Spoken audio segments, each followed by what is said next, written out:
لیکن اللہ کے فضل سے ہمارے سینے تو صدیق اکبر کی محبت سے لبریز ہیں. ہمارے سینوں میں تو رب نے سرکار دو عالم صلی اللہ علیہ وسلم کے ان عظیم صحابی حضرت صدیق اکبر رضی اللہ تعالیٰ عنہ کی محبت عطا فرمائی. دیکھو نا، آج کئی لوگوں کو تکلیف ہوتی اور بڑی ہوتی. میں نے پچھلے جمعے بھی کہا تھا نا، میں نے کہا ہوگی تکلیف، لیکن ہوتی ہے تو ہوتی رہے. اگر صدیق اکبر کے نام سے تکلیف لوگوں کو ہوتی ہے تو پھر ہم زیادہ نام لے کے تکلیف میں اضافہ کرنا چاہتے ہیں تاکہ تمہارا مرض مزید بڑھ جائے، مزید بڑھے اور تم اپنے بغض میں مر جاؤ. ہمارے ایک حافظ عالم صاحب ہیں شریف پورے کے، تو وہ عالم دین بن رہے ہیں اللہ کے فضل سے تیسرے سال میں. میں یہ سمجھتا ہوں میرا شاید کوئی عمل تو کام نہ آئے، لیکن یہ والا عمل شاید میرے کام آ جائے اور میری بخشش کا ذریعہ بن جائے. وہ کئی سال پہلے محرم کا ایک جمعہ یہاں پڑھنے آئے تھے. اس سے پہلے وہ پونے غیر ہو چکے تھے،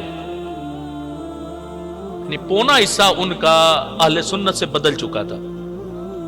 وہ محرم میں جو خرافات ہوتی ہیں ان ساروں میں ہی وہ مبتلا تھے، لیکن رب نے بدلنا تھا ان کے حالات کو. جمعہ انہوں نے یہاں پڑھا، ایک دوست نے دعوت دی کہ نورانی مسجد چلو جمعہ پڑھنے کے لیے. وہ جمعہ پڑھنے جب یہاں آئے تو انہوں نے وہ خطبہ جمعہ سنا محرم کا، اور اس میں وہ سفر تو بیان ہوتا نہیں ہے کہ کربلا گئے کیسے تھے اور ہوا کیا تھا، اور جو کچھ بیان ہوا تو اس سے ان کی زندگی بدلی. انہوں نے توبہ کی، پھر اللہ کے فضل سے اب وہ عالم دین بن رہے. شریف پورے میں اللہ والی مسجد میں وہ اب امام خطیب ہے. ہر سال وہ افضلیت سیدنا صدیق اکبر رضی اللہ تعالیٰ عنہ کے عنوان سے ایک پروگرام رکھتے ہیں.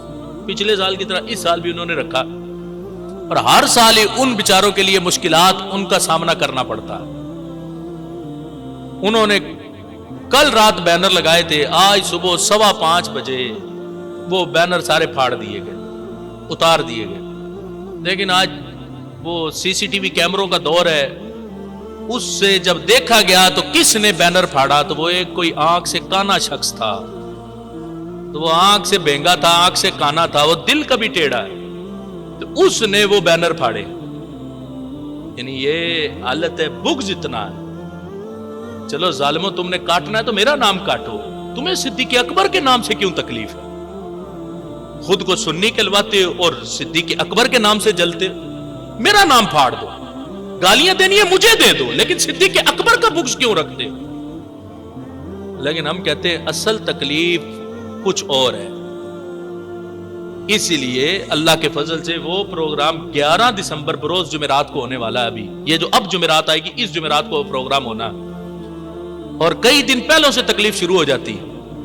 اور انشاءاللہ پھر 9 جنوری والا جمعہ نورانی مسجد میں پڑھاؤں گا. یہ نہ سمجھنا نورانی مسجد نہیں آؤں گا، یہاں بھی آؤں گا، لیکن اس سے پہلے جو جمعہ پڑھاتا ہوں وہ چھوڑوں گا.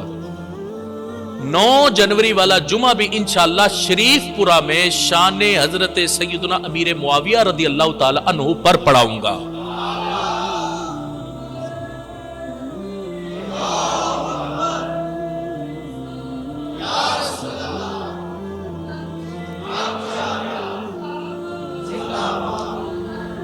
یہ اب ذہن میں رکھنا، جمعرات کا پروگرام بھی اور پھر 9 جنوری کا جمعہ بھی شان حضرت سیدنا امیر معاویہ رضی اللہ تعالی عنہ پر انشاءاللہ شریف پورہ میں جا کر پڑھانا.